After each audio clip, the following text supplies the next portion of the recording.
Good evening everyone, welcome back to my channel. मैं फिर से ले आई हूँ आपके सामने एक ऐसा वीडियो जो कि बहुत इंपॉर्टेंट रहने वाला है। आज का वीडियो होने वाला है पिछले एग्ज़ाम जो कि 2014 में हुआ था नॉन मैट के लिए HP TGT का एग्ज़ाम रहा था ये, और इंग्लिश मीडियम के जनरल जो हमारे ग्रामर होती है ना, उसका ये पोर्शन रहने वाला है। ओके, सो पहला क्वेश्चन है हमारा, चूज़ द सिनोनिम। सिनोनिम आप सबको पता है कि सिमिलर वर्ड होता है ऑफ द वर्ड विथस्टैंड। अब विथस्टैंड होता क्या है? विथस्टैंड होता है किसी सिचुएशन का सामना करना, किसी भी चीज़ का सामना करने को विथस्टैंड कहते हैं। तो कोऑपरेट होता है किसी के साथ कोऑपरेट करना, मतलब उसको कोऑपरेट करना यार। असिस्टेंस होता है असिस्टेंस देना। प्रेज करना मतलब बहुत ही ज़्यादा उसकी तारीफ़ कर देना। एंड्योर होता है सहन करना, जो कि विथस्टैंड से काफ़ी ज़्यादा मिलता जुलता है कि मतलब सामना किया या सहन कर लिया। एंड्योर, तो विथस्टैंड का जो आंसर है सिनोनिम में, सिमिलर वर्ड में, वो ऑटोमेटिकली हो जाएगा आपका एंड्योर, राइट।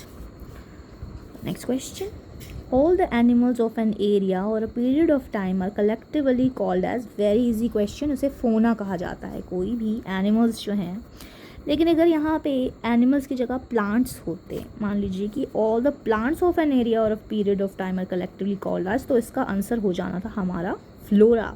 दैट इज़ जो हमारे वनस्पति होती हैं। फोना होते हैं एनिमल्स, तो ये जो मीनिंग है वो फ्लोरा का है, लेकिन यहाँ पे एनिमल है तो ये क्या हो जाएगा डायरेक्टली फोना। और इसे कहते हैं कि हमारे जीव जंतु, फोनाज आर जीव जंतुज, ठीक है। चूज़ द करेक्ट वर्ड, तो करेक्ट वर्ड मतलब हमें चूज़ करना है रिपीटिशन के स्पेलिंग इन शॉर्ट हमें बताने हैं। तो REPETITION कहते हैं दोहराव को, ठीक है। Choose the sentence with correct form of article. He is LLB,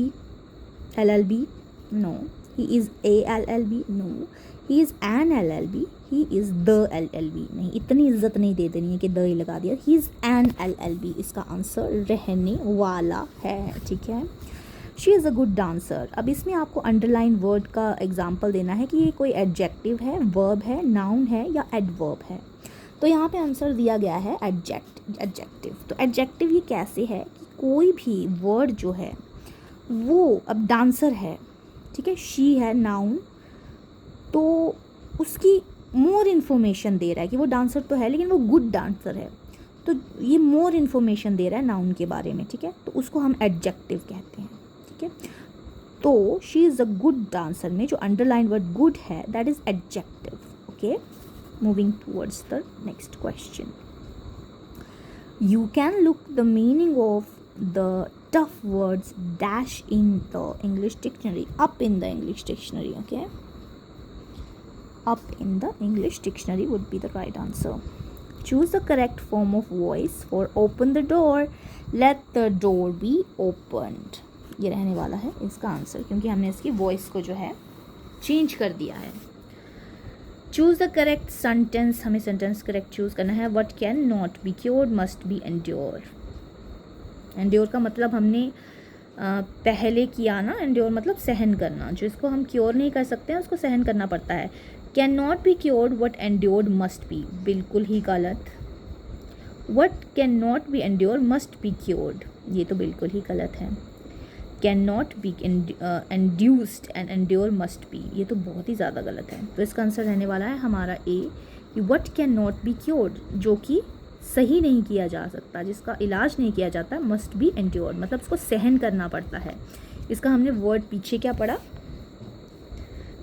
withstand. तो अगर यहाँ पे होता है मस्ट बी विथस्टैंड तो सेम मीनिंग होने वाला था। तो a would be the right answer, like this, what can not be cured must be endured.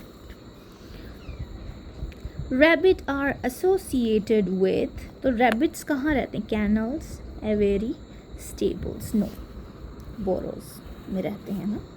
जैसे हमारे बचपन में एक कार्टून भी आता था जिसका नाम था बक्स बनी, तो वो भी बोरोज में ही रहता था ना, फिर वहाँ से निकलता था गाजर खाते हुए। बस ये उसी रैबिट की बात की जा रही है।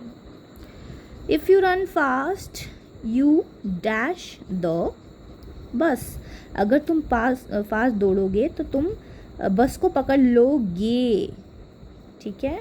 तो वुड, क्योंकि यहाँ पे फ्यूचर की बात हो रही है, ठीक है।